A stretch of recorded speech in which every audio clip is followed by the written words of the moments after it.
주경, 야독. 볼게요. 정확하게 살펴봅시다. 생각 정리는 뭐예요? 라고 물어봅니다. 생각 정리, 왜 필요할까요? 생각 정리 참 재밌는데, 하다 보면 정말 재밌는 게 생각 정리예요.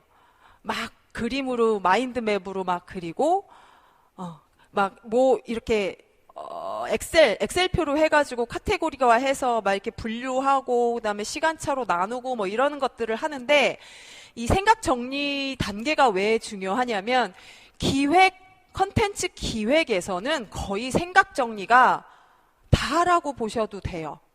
이 생각 정리만 가지고도 컨텐츠 기획을 할 수 있고, 책도 쓸 수 있고, 그러니까 책에 관련, 책 부분에 목차라든지, 그리고 세부 계획이라든지, 이런 것들을 생각 정리해서 거의 다 나오거든요. 이 생각 정리는, 근데 그 안에 포함되는 거는 자기 성찰이 또 있어야 한다. 프레젠테이션을 하기 위해서는 사실은 자기의 전문적인 그런 분야를 가지고 상대방한테 설득을 목적을 갖고 있잖아요. 프레젠테이션이 원래 그런 목적을 갖고 있잖아요. 그러면 그 목적을 갖고 있다면 내가 생각 정리를 제대로 해서 그러니까 표시되는 방법과 제가 얘기하는, 말씀을 드리는 방법과 다르잖아요. 이 표현되는 건 그냥 보면 끝이지만 제가 얘기하면 이 표현되는 것 이외에 어떤 의미로 받아들이겠다라고 할 수 있는 거거든요. 그렇기 때문에 이 생각 정리라는 것은 이 기획도 있겠지만, 컨텐츠를 기획하는 것도 있겠지만, 자기 자신 스스로가 그림을 그려서 그걸 세부적으로 어떻게 전달해야 되겠다라고 나오는 것이 생각 정리입니다. 그래서 생각 정리의 정의 같은 경우에는 그래요. 어떤 한 주제를 가지고 도구를 사용해서 정리하는 것을 생각 정리라고 저희는 이제 정리를 하는데, 이 생각 정리는 이 생각 정리에서 컨텐츠를 발굴할 수 있어요. 컨텐츠라는 거는 프레젠테이션 컨텐츠잖아요. 프레젠테이션 컨텐츠를 발굴하는 거. 이건 물론 윗사람이 자 이러이러한 주제로 해봐 라고 할 수 있지만, 그 해봐라고 할 수 있을 때, 이 분야를 내가 어떤 방법으로 전달을 해야겠다라고 자기 성찰을 할 줄 알아야 되거든요. 그렇기 때문에 생각 정리 안에는 자신의 자기 성찰을 가지고 자기의 장단점도 물론, 성찰이 되는 거고, 그리고 내가 이 문제에 대해서 어떻게 상대방한테 정리해서 보여줄까? 라고 성찰할 수 있는 거고. 그래서 생각 정리 안에는 자아 성찰이 있고요. 그리고 아이디어 생성을 할 수 있어요. 생각 정리를 통해서 할 수 있어요. 아이디어가 생각 정리 방법 자체가 여러 가지가 있습니다. 진짜 많더라고요. 정말 많은데 그걸 통해서 창의적인 생각을 할 수 있는 거예요. 질문 기법이라든지 이런 것들을 통해서 창의적인 생각으로 제목을 이렇게 바꿀까? 아니면 내가 통찰 메시지, 그러니까 마지막 메시지를 이런 걸로 인용을 해볼까? 이런 것들을 생각 정리해서 거의 활용을 하는 거죠. 그래서 생각 정리는 컨텐츠를 발굴하는 단계이다. 그래서 어떠한 컨텐츠가 어떻게 청중에게 내 열정의 마음을 가지고 다가갈 수 있는지를 진지하게 고민하는 단계입니다. 그래서 콘텐츠의 내용을 대략적으로 생각을 정리를 통해서 구상하는 단계다. 그리고 3P 분석이 있죠. 3P 분석은 앞에 굉장히 중요하다고 말씀드렸죠. 이 3P 분석과 생각 정리만 가지고도 기획은 다 끝났다고 봐요. 왜냐하면 타겟을 어떻게 둘 것이냐, 내가 듣는 사람의 니즈를 어떻게 둘 것이냐에 따라서 다른 거죠. 그렇기 때문에 3P 분석이 중요하다고 말씀을 드렸는데, 프레젠테이션 기획 단계에서 제일 중요한 게 3P 분석입니다. 이 3P 분석은 목적, 왜 해야 하냐, 왜, 청중이 뭘 원하느냐, 그리고 내가 그 청중들한테 무엇을 얻을 것이냐가 목적 분석이고요. purpose 분석, 왜. 그리고 대상 분석.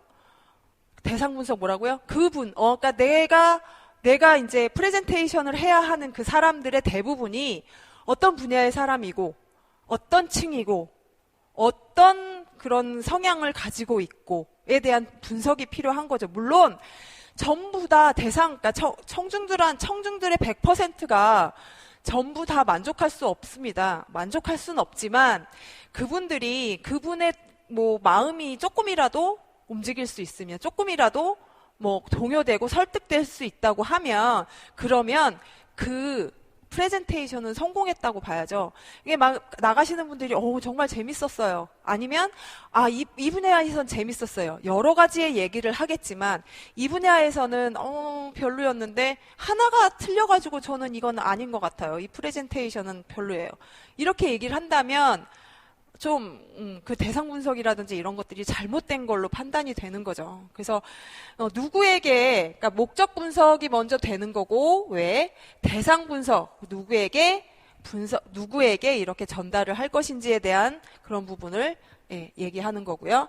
그다음에 환경 분석, 어디서 할 거냐, 대강당이냐. 아까 스티브 잡스가 그 큰 강당에서 뒤에 2중 3중의 파워, 2중 3중의 전력을 뒀듯이 어떤 환경에 동선이라든지, 저는 이제 그 동영상 강의를 지금 하고 있지만 제가 동선을 이렇게 왔다 갔다 할 수는 없으니까 지금은 이제 그 화면만 보고 있어서 얘기를 하지만, 이것도 마찬가지로 저도 분석을 한 거죠. 저는 계속 혼자 떠들어야 하거든요. 말을 할 수 있는 사람이 없잖아요. 물어볼 수 있는 사람이 없잖아요. 프레젠테이션은 그래도 물어볼 사람이라도 앞에 있어요. 그런 분들을 분석을 하고 어떤 환경에서 할 수 있는지에 대한 부분을 머릿속에서 고민하는 단계가 3P 분석입니다. 그래서 목적, 왜, 대상, 누구에게, 환경, 어디서 이 환경은 이런 이런 마이크라든지 이 화면이 제대로 나오는가 이렇게 보는 거고, 그런 것들을 다 분석을 해야 합니다. 그래서 3P 분석이 중요하다. 그 다음 단계는 이제 컨텐츠 기획 단계죠. 컨텐츠 기획 스토리텔링 단계예요. 앞에 대상 분석이 있었잖아요. 대상 분석을 하게 되면 이 스토리텔링 자체가 되게 쉬워져요. 왜냐하면 타겟이 딱 극명해지잖아요. 어떤 층이 온대. 예를 들면 할아버지 할머니들이 오신대. 아니면 예를 들면 여자분들만 온대. 여자분들, 특히 한 30대 중반, 그래서 애기들을 이렇게 이제 낳아가지고 얼마 되지 않는 분들이 온단다. 이런 식으로 생각하면 그런 분들이 원하는 건 뭘까요? 원하는 건, 그쵸, 애들 관련된 육아라든지 이런 것들 얘기하죠. 얘기할 수 있죠. 그런 것들을 얘기하면 어때요? 그런 것들을 이제 스토리텔링으로 얘기를 하면, 예를 들자면 어머니들이 이렇게 오셨어요. 제가 옛날에 우리 아들이 키울 때 우리 아들이 어땠었어요. 그랬는데 이렇게 됐어요. 그게 왜 그랬냐? 슬픔도 있었고 기쁨도 있었는데 그 기쁨 자체를 2배 이상, 3배 이상을 만들어 나갔더니 이렇습니다. 라고 스토리텔링을 해서 얘기를 한다. 그 어머니들한테 얘기를 한다면 그분들은 관심이 있는 분야잖아요. 그죠? 어린애를 키우고 있는, 4-5살 애를 키우고 있는데 앞으로의 그 애가 어떻게 클까를 고민하는 사람들이기 때문에 충분히 그거에 대한 스토리텔링을 통해서 그분들한테 얘기를 하면 어떻습니까? 그분들은 관심 있는 분야이기 때문에 감동을 하고 재밌었다라고 얘기를 하죠. 그분들이 관심 있는 분야에 대해서 다가가기 때문에 그걸 스토리텔링으로 만드는 거예요. 그래서 대상 분석을 통해서 이 스토리텔링을 가면 정확하게 타겟이 분석이 되기 때문에 그것에 맞춰서 스토리텔링을 하는 게 이 컨텐츠 기획인 거죠. 그래서 앞에 발굴한 컨텐츠와 3P 분석을 통해서 나온 결과를 가지고 앞에 발굴한 콘텐츠와 3P 분석에 나온 결과를 다 가지고 프레젠테이션을 구체화한다. 프레젠테이션을 구체화하는 단계다. 이걸 어떻게? 스토리텔링으로 풀어가는 거다.